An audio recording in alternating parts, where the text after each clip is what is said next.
Can do one in PDF. The next talk could be Smalltalk on the tablet by Andreas Hiltner. Thanks.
Bless you.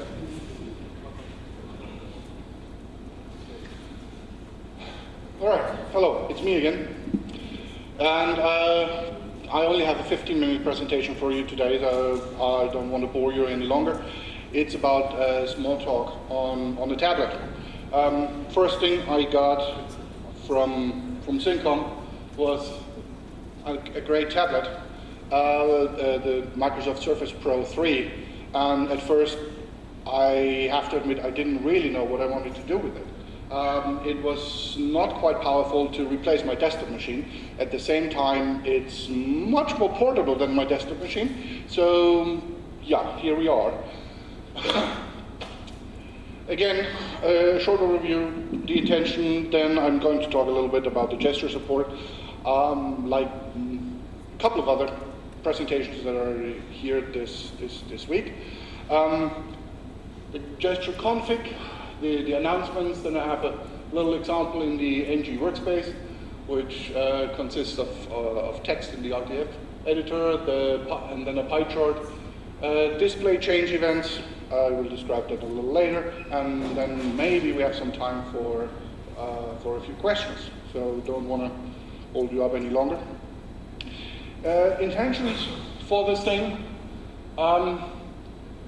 allow clients to use touch input for their user interfaces. And of course, display changes. The mobile platform has some nice touch capabilities, but most of or a lot of the desktop monitors already allow you to do the very same thing. What they hardly ever do is rotate the screen or move the screen in 3 dimensions. So the first thing that I did was not just for the tablet, but basically for everybody to use the touch gestures. Now, the first thing is you have to understand in the Windows, the touch gesture support is not really new. It's been there since Windows Vista actually. But it comes in the state of Windows events that you receive. You don't receive them by standard. There's a translator that automatically translates the tabs to mouse clicks and so forth if you don't register your interest in those kind of events. But you can configure each individual event for each individual item that you want to specify. For each individual window, you can tell the window, I want to receive rotate events, I want to receive zoom events for this window, I want to receive the panning, the double tap, whatnot. So I mentioned some of them, the pan, the press and tap, rotate, 2-finger tap, zoom. So that's, I think, all of them that I have or that are available on Windows. And of course you can, as I said, enable, disable them for each individual item. Gestures here in Object Studio are sent through the announcement system. So you probably know the announcements. Here are the names of the announcements that are sent. Right now, probably not really interesting for you, the name of the classes. But what can you do with it? Here, for example, we have what we call the NG workspace. And you have this is the standard zoom Here you zoom out, so the stuff gets actually smaller. And look at the line formatting here. So it actually gets realigned every time for the zoom. Here, the same thing.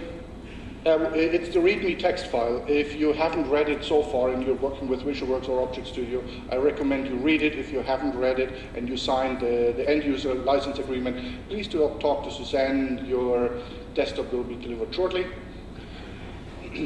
So, zoom in, zoom out, and we have a nice little video. Let's see if it works this way.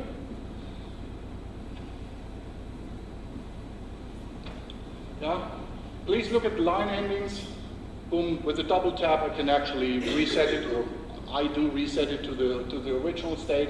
So you can pan up and down, and again you zoom, okay, back to the original state. You can pan up and down, and then zoom in and out. And the text gets reformatted every single time. Those artifacts are actually from the screen grabber from the software. It in reality doesn't have these artifacts. All right, that was the video for the zoom and the pan and the double tap or tap with the two fingers. I have, of course, rotate event is one thing that that I very much like in my events. And again, this is a short video. Please check out those labels here at the side. They get redrawn so you can see them actually, or they're readable every single time. So the whole thing is redrawn live when you turn the left or right. Done that a number of times. Unfortunately, I did not have a video camera to shoot it from the outside while I do the wiggling of the fingers, but this is the result from the Cam Studio. Do it a little faster. There we go. Right. Probably going to the left again. Oh, there we go. It's already done. So that's for the pie chart. Here, display change events is actually happening when the display changes. So surprise there. There's a class, new UI monitor, that actually tells you what is my work rectangle, what's the rectangle this display is used for, and it changes the resolution with it. So anytime you receive this event, this class gives you the information, what is the new status of the display, is it horizontal, is it vertical, what's the resolution, what is you have the display rectangle here, you have the work area rectangle right here. That does not include the taskbar. Taskbar can be at the bottom, can be to the left, to the right, or the top. Doesn't matter. The UI monitor actually tells you where the actual work area is, and you can make changes accordingly. It also it tells you how many monitors are available in your system. Is it just a single one? Is it multiple ones? Yeah, available screens. What is the default screen? That's also, I think, is very important. You do whatever you want with it. Display rectangle and work rectangle I already talked about. The device name, which is always nice to see. I don't have any practical. I don't see anything where it's really useful, but okay. DPI is something that is, I think, with the new modern Retina displays and so forth, the dots per inch is actually quite useful. So you can scale up and down if you need to, and if this actually has a current scaling factor associated with that. In Windows, if you just tell it that you want the text in 125% or so, it just gives you 1.25 value, so you can see that you're actually scaling up, or that Windows is scaling up for you. You don't have to do it yourself. Well, time's almost over. Any questions so far? You don't need any? Everybody bored to death? All right. There's one. Neil. Ah, I knew. Have you actually... Please. So, having got the framework, sorry. Yes. place the microphone a little further from my mouth. Go ahead. Having got the framework, have you implemented this for any particular fun apps in VW or anything like that? Have I implemented any fun apps? Yeah, well, no, just simply, what have you used the gesture support for? On my tablet, I usually use it for reading, and that's why the NG workspace was actually one of the most, the first thing that I did. The pie chart was another thing I wanted to realign with a zoom to have a realignment, because I didn't like the ordering of the events. So it really is mostly for me for reading text. Right. And then if I switch it from horizontal to vertical view, it just realigns itself and gives it a little different benefit. It was to make the basic VisualWorks Object Studio coding actually more easy to do in the tablet. So the tablet actually forced you to implement this to do It didn't force me, it. but it was there, and it was the opportunity to do that. As I said, with the regular touchscreen you have on your laptops, I don't see that frequently done to just turn the laptop. I might be mistaken, but with the tablet you always turn it left to right and so forth.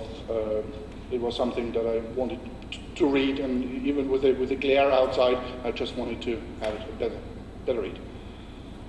Anybody else? If not, thank you very much. Contact information are there. They're the same as we had this